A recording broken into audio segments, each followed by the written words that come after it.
one they call shy.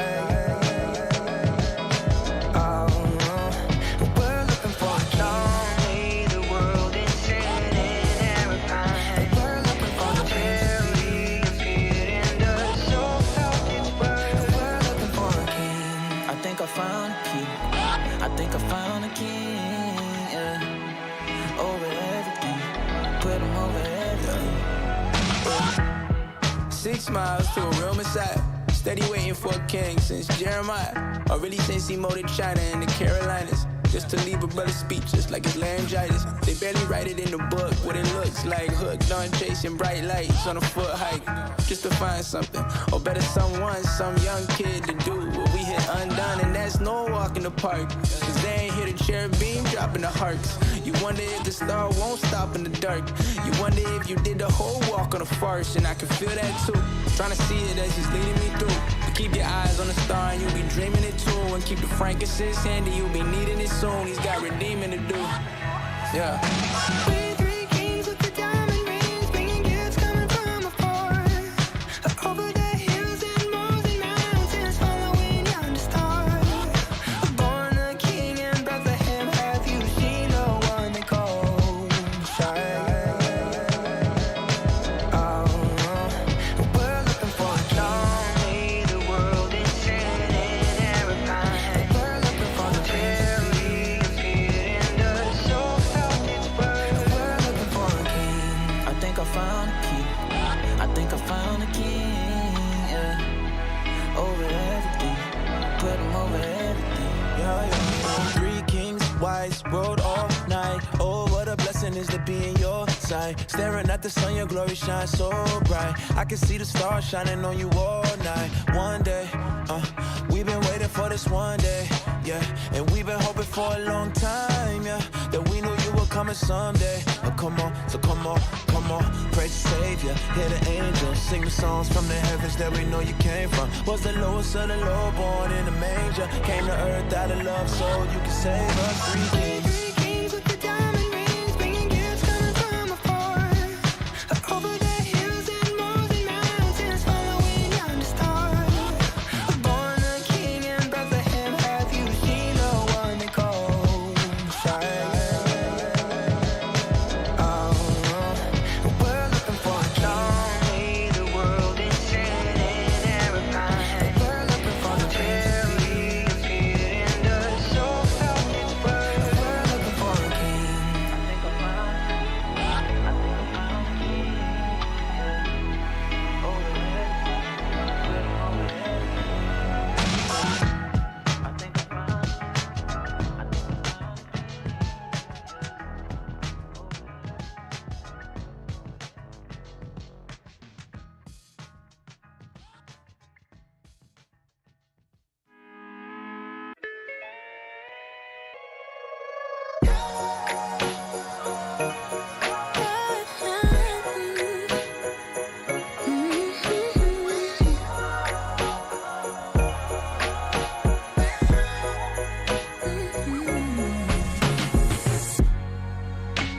staying up till morning breaks. Ain't no such thing as too late. All the stress from my 9 to 5 won't let it faze me when it's Christmas time. Anybody told you nothing matters like it's supposed to? No heartbreak, no mistakes, no wrong. I'ma celebrate my favorite birthday, and even if I had the worst day, I know that there's better to come. Won't let nothing hold me down when I'm in good Christmas mood. Look at the joy I found. So Jesus, I'm thanking you. Yeah, I'm thanking you. Yeah, I'm thanking you. Yeah, I'm thanking you. Yeah, I'm thanking you. Yeah, I'm thanking you. I know I've been tripping all night, even though I see you close by. Money looking real tight, I just wanna cry. Yeah.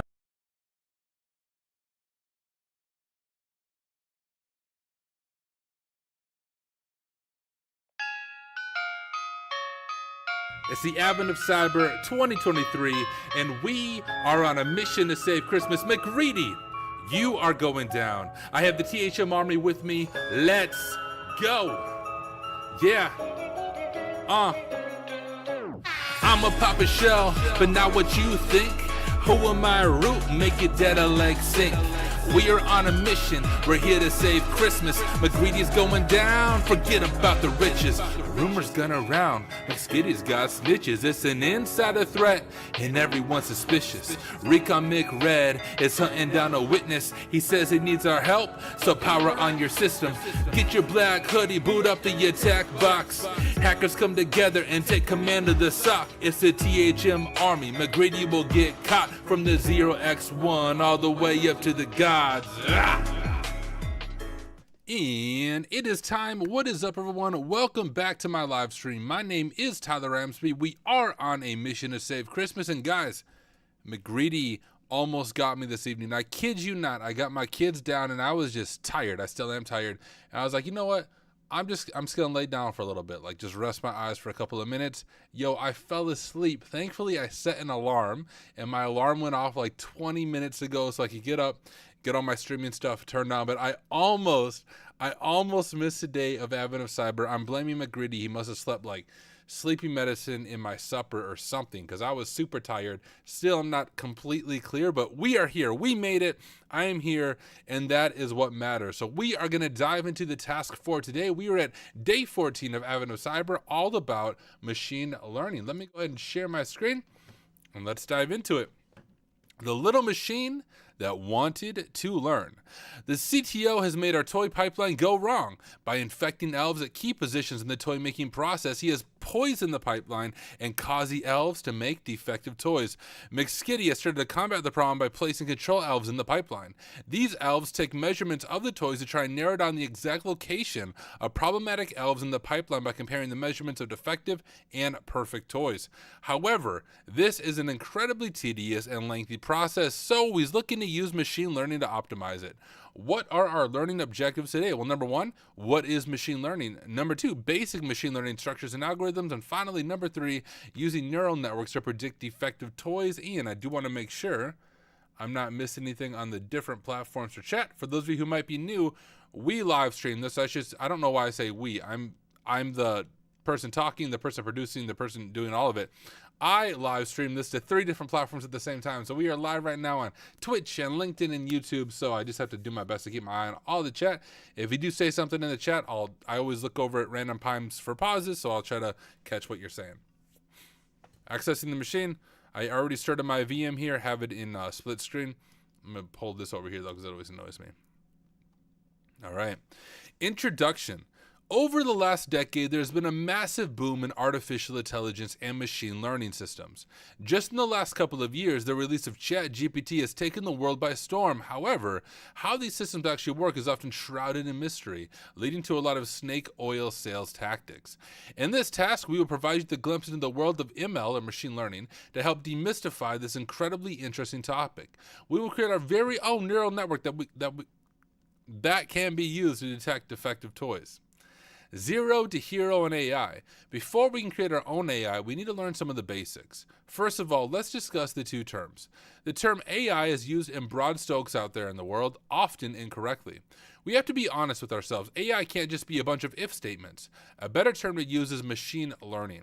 You see, ML refers to the process used to create a system that can mimic the behavior we see in real life. This is because there's intelligence in real life. Sometimes. The field is incredibly broad, but there are a couple of popular examples. We have the genetic algorithm. This aims to mimic the process of natural selection and evolution. By using rounds of offspring and mutations based on the criteria provided, the structure aims to create the strongest children through survival of the fittest. We have particle swarm. This aims to mimic the process of how birds flock and group together at specific points. By creating a swarm of particles, the structure aims to move all the particles to the optimal answer's grouping point. And finally, neural networks. This is by far the most popular and aims to mimic the process of how neurons work in the brain. These neurons receive various inputs that are then transformed before being sent to the next neuron. These neurons can then be trained to perform the correct transformations to provide the correct final answer. So there are many more ML structures, but we'll stick to the neural networks for this task, as they are the most popular, and while there's a significant amount of math involved in implementing ML structure, which is always scary, we'll be abstracting this information. If you want to learn more, you can start here. This is where I started, and then work your way up. And I do think this is created by my friend Amoeba Man, so shout out to Amoeba Man, much smarter than I am, especially with math and pen testing and, well, basically everything. Learning styles. First on our list of ML basics to cover is the neural network's learning style. In order to train our network, kind of like training a Pokemon, we need to decide how we'll teach it. While there are many different styles and subsets of styles, we'll only focus on 2 main styles from now, or like having children. I have 2 young kids. We have to teach kids. We have to teach our ML machine learning model here. So supervised learning. In this, we guide the network to the answers we want it to provide. We ask it to give us an answer and then provide it with feedback on how close it was to the correct answer. In this way, we are supervising the neural network as it learns. However, to use this, we need a data set where we know the correct answers. This is called labeled data set. We have a label for the correct answer to be given the input. So, hey, 2 plus 2, if they say 5, we say, no, bro, it's 4. Unsupervised learning. In this learning style, we take a bit more of a hands-off approach and let the neural network do its own thing. While this sounds very strange, the main goal is to have the neural network identify interesting things. You see, humans are quite good at most classification tasks. For example, simply looking at an image and being able to tell what color it is. But if someone were to ask you, bruh, why? Why is it that color? You would have a hard time explaining the reason.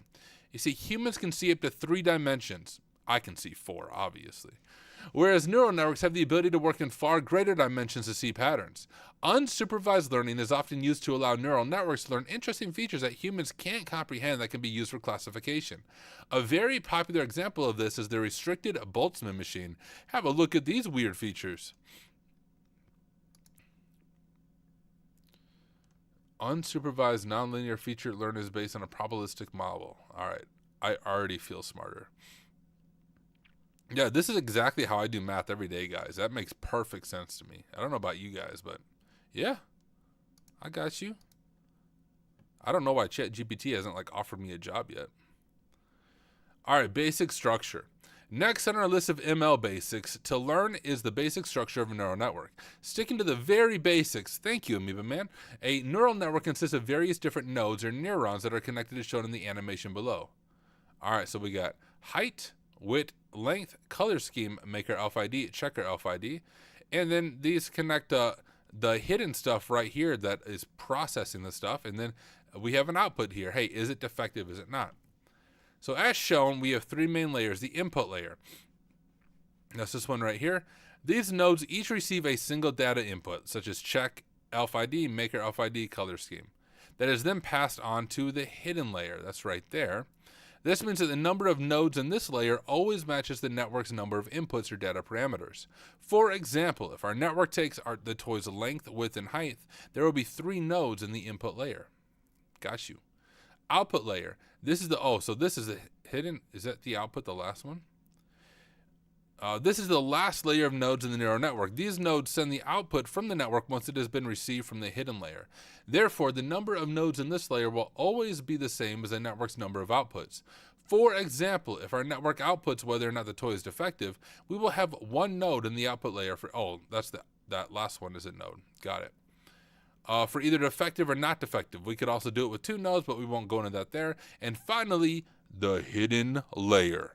This is the layer of nodes between the neural network's input and output layers. With a simple neural network, this will only be 1 layer of nodes. However, for additional learning opportunities, we could add more layers to create a deep neural network. This layer is where the neural network's main action takes place. Each node within the neural network's hidden layer receives multiple inputs from the nodes in the previous layer and will then transmit their answers to multiple nodes in the next layer. I think I got that. Now that we understand the basic layout of the neural network, let's zoom in on one of the nodes and one of the hidden layers to see what they are actually doing. Okay, so this is a hidden one. We have our inputs, we have our weights, we have this crazy number. Input, weights, equals. Boom, total value. All right. As mentioned before, we will simplify the math quite a bit here. Thank you, dude. In essence, the node is receiving inputs from nodes in the previous layer, adding them together, and then sending the output onto the next layer of nodes. Okay.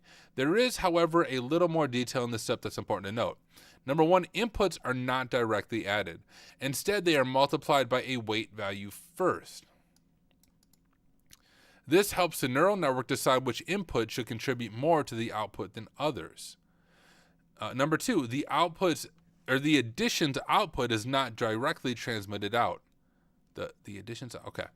Instead, the output is first entered into what is called an activation function. In essence, this decides if the neuron or the node will be active or not, so zeros and ones. It does this by ensuring that the output, no matter the input, will always be a decimal. Yeah, got it. Now that we understand the neural network structure, which understand, I'm going to say that loosely, and how the layers and nodes of the network, let's dive into how the network is trained. There are two steps to training the network, the feed forward step and the back propagation step. Want to make sure I'm not missing anything in chat.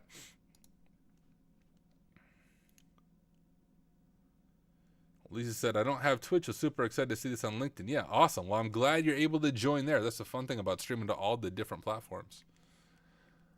Okay, the feed forward loop. All right, the feed forward loop is how we send data through the network and get an answer on the other side. So we feed it forward. Once our network has been trained, this is the only step we perform. At this point, we stop training and simply want an answer from the network. To complete one round of the feed forward step, we have to perform the following: normalization, input, hidden, answer.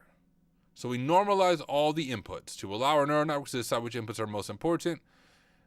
We normalize it. I'm thinking about like databases here. If we have one input with the range 0 to 50 and another with the range 0 to 2, our network won't be able to consume. That makes sense. Therefore, we normalize the inputs by first adjusting them so the ranges are all the same. Okay, got it. That makes sense. We feed the inputs to our nodes in the input layer. All right, that makes sense. We propagate the data through the network. At each node, we will add all the inputs and run them through the activation function to get the node's output. This output then becomes the input for the next layer. Got it? And then we read the output. At the output layer, we receive the output from our nodes. The answer will be a decimal between 0 and 1. So defective or good toy. Effective. Defective? Defective and effective? Defective and not broken? I don't know. Back propagation. But when we are training our network, the feed forward loop is only half of the process. Once we receive the answers from our network, we need to tell it how close it was to the correct answer, like good robot or bad robot. This is the back propagation step. Here from the following steps: input. Okay, hold up. Oh, so we're going from defective. So whether or not it should be true or not, we tell it, hey, good robot, you did it right. Bad robot, you did it wrong. So we calculate the difference. Yep, that makes sense. We update the weights of the nodes. So we update the weights, we won't dive too deep so that we can adjust it better, and then propagate the difference back to the other layers. This is where the term back propagation comes from. Once the weight of the nodes in the output layer has been updated, we calculate what the difference would be for the previous nodes. Once again, this difference is then used to update the weight of the nodes in that layer. Okay, I got it. Data set splits. The last topic to cover before we can build our network is data set splits. Let's do the splits, y'all. Let's use an analogy to explain this. Let's say your teacher constantly tells you that 1 + 1 = 2 and 2 + 2 = 4, but in the exam, your teacher asks you to calculate 3 + 3. What? The question here is this: have you just learned what the answer is, or did you learn the fundamental principle required to get to the answer? In short, you can overtrain yourself by learning the answers instead of learning the required principle itself, right? We don't just give you a fish, we teach you how to fish. The same thing can happen with neural networks. Overtraining is a big problem with neural networks. We are training them with data where we know the answers, so it's possible for the network to simply learn the answers, not how to calculate the answers. Same with students, right? And like multiple choice tests, that is the problem.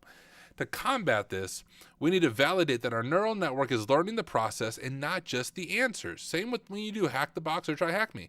This validation also tells us when we need to stop our learning process. To perform this validation, we have to split our data set into the 3 data sets below. Training data, we use it to train the network, usually 70-80%. Validation data, this validates it. Hey, did you do it right? Did you do it wrong? 10-15%. And testing data, this is used to calculate the final performance of the network. The network won't see this data at all until we are done with the training process.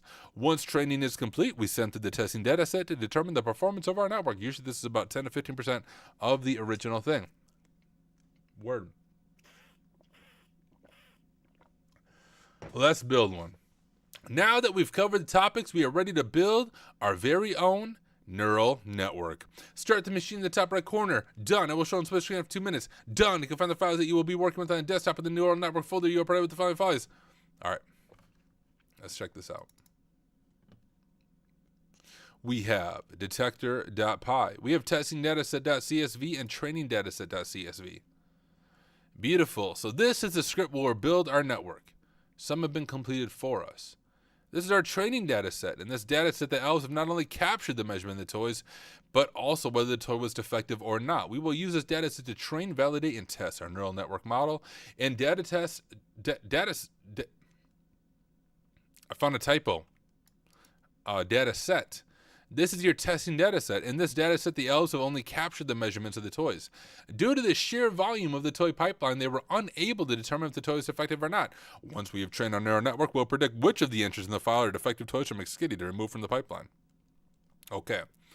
Our first step is to complete the detector script. And let's look at the script ourselves before we look at the answers.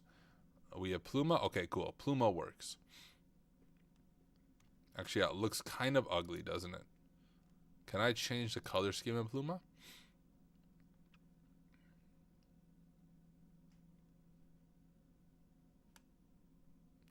Maybe, I don't know how.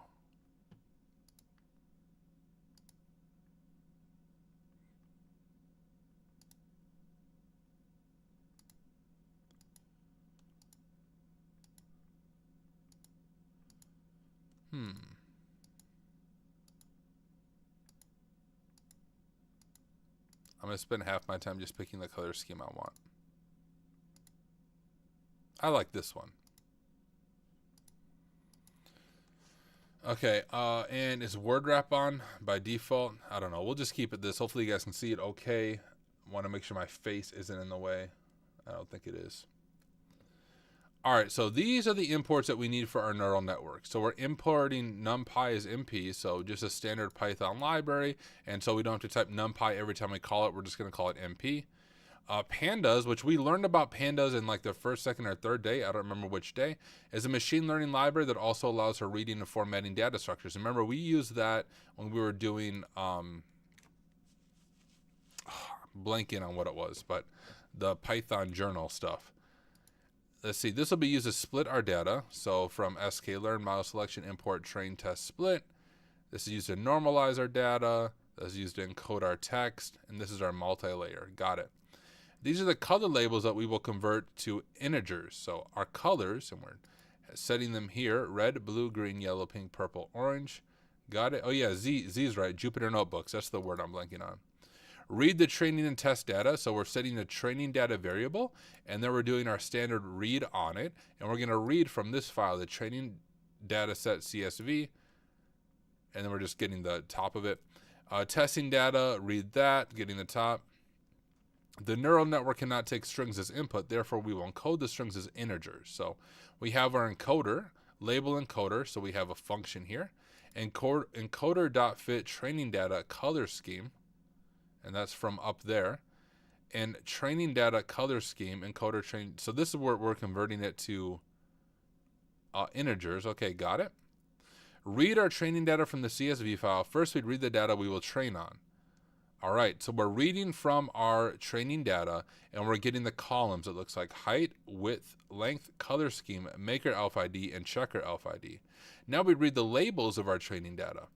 So we say, hey, is it defective? As type integer, so that we have those zeros and ones. We read our testing data. Got it. And now we need to insert data set split code here. We split it. Okay. It makes sense to me. I mean, I couldn't write this on my own, but it makes sense just reading it. What are we completing first? I kind of covered most of this here.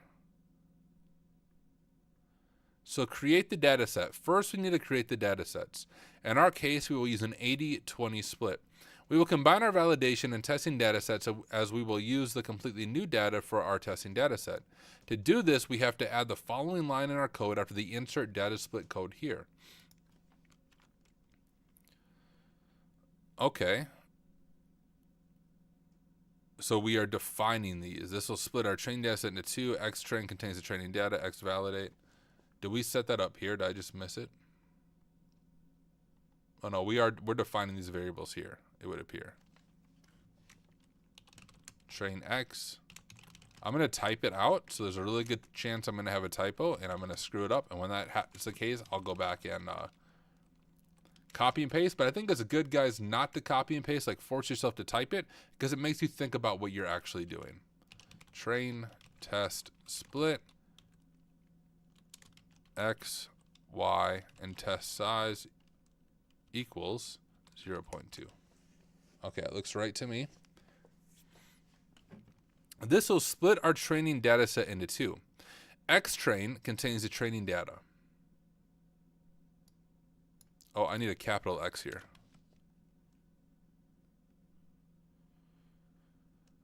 And Xvalidate, or really validate X, our validation data. Ytrain, or train Y, contains the labels for our training data, and Yvalidate, or validate Y, are labels for validation data. Got it. Next, we need to normalize our data. We can do this by adding the following line in our code after the insert normalization code here. Okay, so we're doing scalar, and have this function. The standard scalar is our function.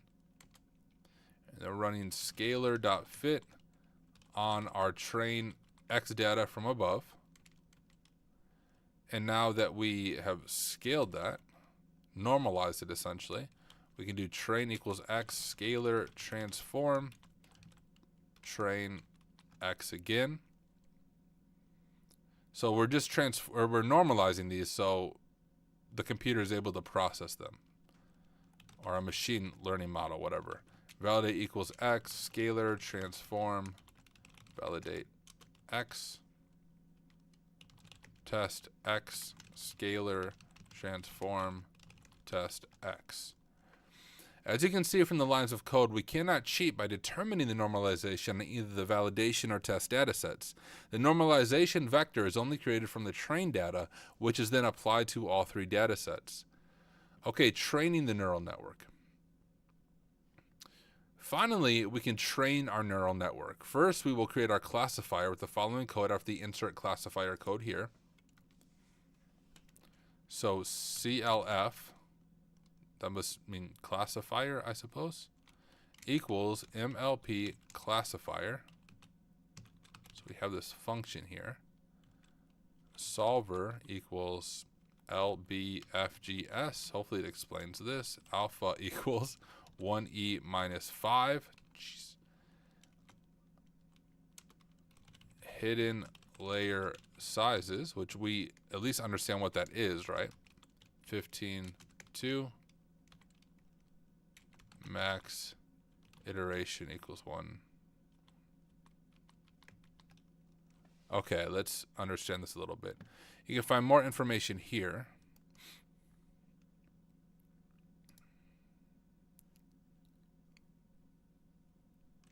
Oh, so I think this is just like a standard. I bet that's what it's going to tell us. Here's a bit of explanation. The solver, this is the algorithm used to update the weights.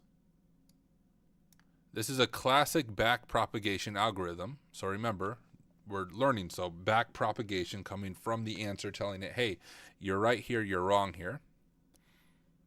Alpha, the alpha value is used for the regularization of the neural network. Right there. We won't dive too deep into the math here, but we have selected a fairly default value. Hidden layer sizes, right there. This tells us the structure of the hidden layers in our neural network. Based on the provided configuration, we will have 2 hidden layers with 15 nodes each. I got it, 2 layers, 15 nodes each. And max iteration. This is a cap on the number of iterations we can train a neural network before it is forcibly stopped. And looking over the chat, Not Siva over on YouTube said, hello, what up? Good to have you here. Let's see how LinkedIn's doing. I always have to refresh LinkedIn to see the chat. Drives me crazy. We got Prince Barai, if I'm saying that right, saying hello. Hey, welcome. Good to have you here as well. All right, so insert classifier training code here. classifier, which is what we just defined up here. So it's all of this stuff. Fit, train X, train Y. When this step is complete, we have successfully trained our neural network, although I'm sure I have a typo in mine. Validate our neural network. The next step is to validate our neural network. To do this, we can ask the network to predict the values based on the validation data set with the following code after the insert classifier validation prediction code here. All right, let's do it. Y predicted variable CLF predict validate X. As you will see, when you execute this script, predictions are significantly faster than training the network. This is why neural networks can actually be used in real-life applications, as the prediction rate is incredibly fast once the network has been trained. We can determine the accuracy of our classifier by comparing the two arrays with the following code. Not Siva said, do you stream on Twitch? I do, my friend. I stream on Twitch, YouTube, and LinkedIn all at the same time. If you go to hacksmarter.live, you can see the Twitch page if Twitch works better for you. But I'm live right now on all three. Predictions, blah, blah. So we're determining the accuracy of our classifier. Okay, I got you. Count correct. So very basic stuff here. We're setting the variable to 0 for count correct and incorrect to 0, so we can keep track of, hey, is it correct or not? For X in range length, so it's just getting the range of Y predicted.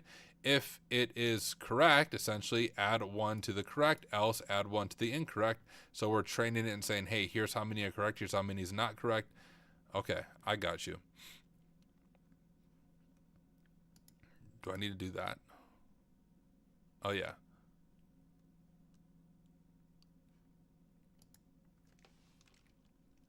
Y underscore predicted equals CLF dot predict validate X.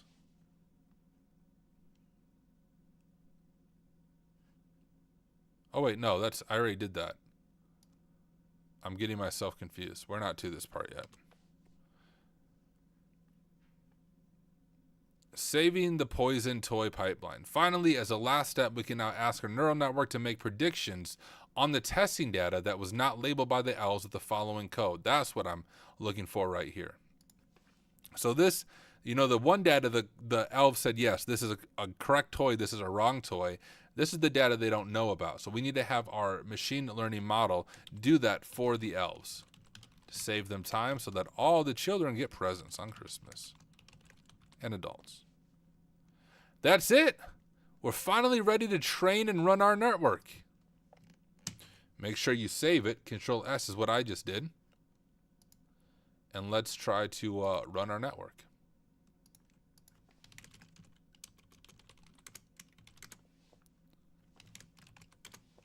I'll make this a little bit bigger for you guys.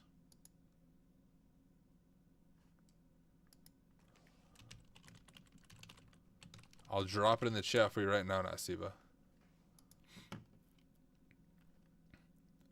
All right. Ready to train our network from the terminal, run the application.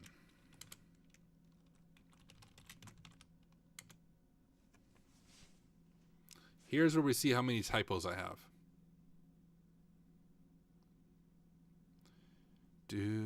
I mean, no errors yet. Hey, so far so good.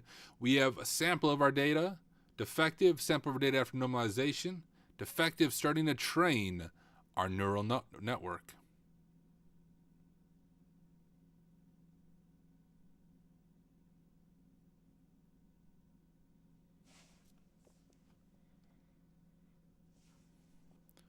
So the predictions will be saved to a file. Upload your predictions here to see how well your neural network performed. If your accuracy is above 90%, you will be awarded the flag, and McSkitty's toy pipeline will be saved. I'm guessing this just takes a little bit, so I'm going to read ahead. If your neural network is not able to reach 90%, run it again to retrain the network and submit the new predictions. Usually within 2 training rounds, you will be able to reach 90% accuracy on the testing data. This does, however, raise the question of why the neural network's accuracy fluctuates. Well, it's because neural networks have randomness built into them. The weights for each of the inputs to the nodes are randomized at the start, meaning that two neural networks are never exactly the same, similar to how different brains might learn the same data differently. To truly determine the accuracy of your neural network, you would have to train it several times and calculate the average accuracy across all networks. Several other factors might influence the accuracy of the network. For example, the quality of the dataset. You see, in machine learning, there's a term called GIGO. Garbage in, garbage out. This term is meant to illustrate that AI isn't this magical thing that can fix every problem. An ML structure is only as good as the quality of the data used to train it. Without good data, we wouldn't be able to receive any accurate output. Some applications for machine learning. As shown in the example today, ML structures are incredible at finding complex patterns in data and performing predictions on large data sheets with incredible accuracy. While humans can often do the same, the sheer amount of data and predictions required can be overwhelming. Furthermore, the intricate connections between different inputs can not often be determined by a human, whereas ML structures can learn these decision boundaries in hyperspace, allowing for features to be connected in more than 3 dimensions. This can be used for classifications that are complex, such as whether network traffic is malicious or not. 2. They are incredibly good at anomaly detection. If you provide a well-trained ML structure with thousands of data points, it will be able to discern the outliers for you. This can be used in security to detect anomalies such as unauthorized account logins. And finally, as the structures have the ability to learn complex patterns, they can be used for authentication applications. Oh, shoot. I have a typo. Let's back up and see where my typo is. On line 78. Come on, attack box. Why do you always make me like minimize like that? Wait. I didn't do line 78, so I did something wrong up above. Y underscores predicted. Oh, look, you guys see my typo? That's all it is right there. Y equals predicted. I couldn't define that because I typed it wrong. Good job, Tyler. Round of applause, dude. This is why we have robots do the job and not you, because you make typos. We'll train our neural network again and hope I don't have another typo. All right. Go back to what I was reading. Okay, so as they have the ability to learn complex patterns, they can be used for authentication applications such as biometric authentication. ML structures can be used to predict whether a person's fingerprint or iris matches the template that has been stored to provide access to buildings or devices. Cyberset cautions for machine learning. Machine learning, just like humans, is inherently imperfect. There's a very good reason why the answer, which we just saw, like I am inherently imperfect. I screwed it up already, right? There's a very good reason why the answer... Did I do it right? Okay, cool, it didn't fail. Provided by the neural network is called a prediction. It's just that, a prediction. As you saw in today's example, while we can get incredibly accurate predictions from our network, it's impossible for 100% of the predictions to be correct. For this reason, we should remember that AI is not the silver bullet for all problems. It will never be perfect, but it should be used in conjunction with humans to play to each of their strengths. Finally, the same power that allows machine learning to be used for defense means it can also be used for offense. As we will show you in tomorrow's task, ML structures and AI can be used to attack systems. We should therefore always consider this a potential threat to the systems we create. Let's go ahead and try to upload our file first to see if we have to rerun our training.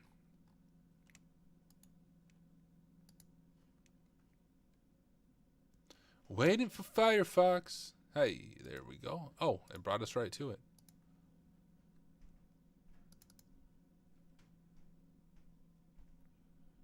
It was just predictions.txt, right? That's all we're uploading?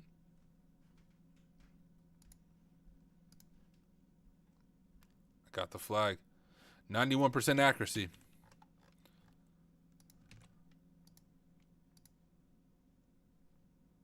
Okay, what is the other term given for AI, or the subset of AI meant to teach computers how humans think or nature works? Is that machine learning? What ML structure aims to mimic the process of natural selection and evolution? I remember talking about it, but I don't remember the name of it. Genetic algorithm. Guessing I can spell that. Labeled data. Is that like, oops.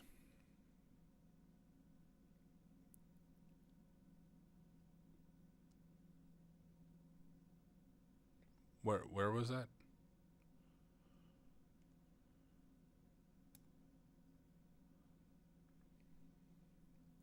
Oh, the label data is like the supervised learning, right? Yeah, supervised learning.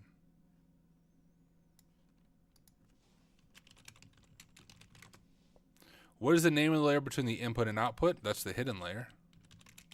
The hidden layer. What is the name of the process used to provide feedback on how close it is to the prediction it was? Is that...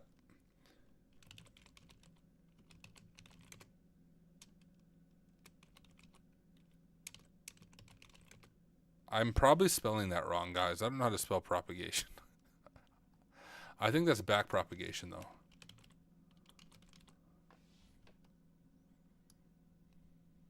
Pretty sure that's the answer. Or it's training. Maybe it's training or learning or something.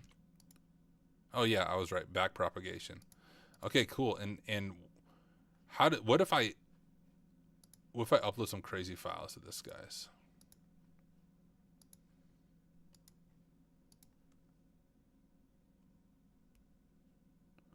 Oh. Anything else on this website, you guys think?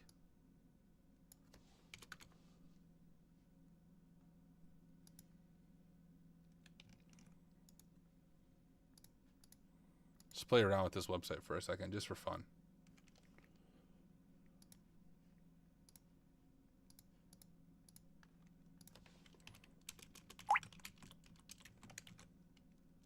Oh, it's probably just my machine's IP. It must just be running locally.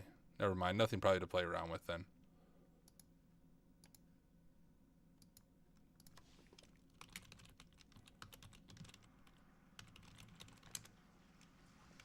Yeah, it's just localhost. Okay, probably nothing cool then. Oh well. I don't need to mess around with that.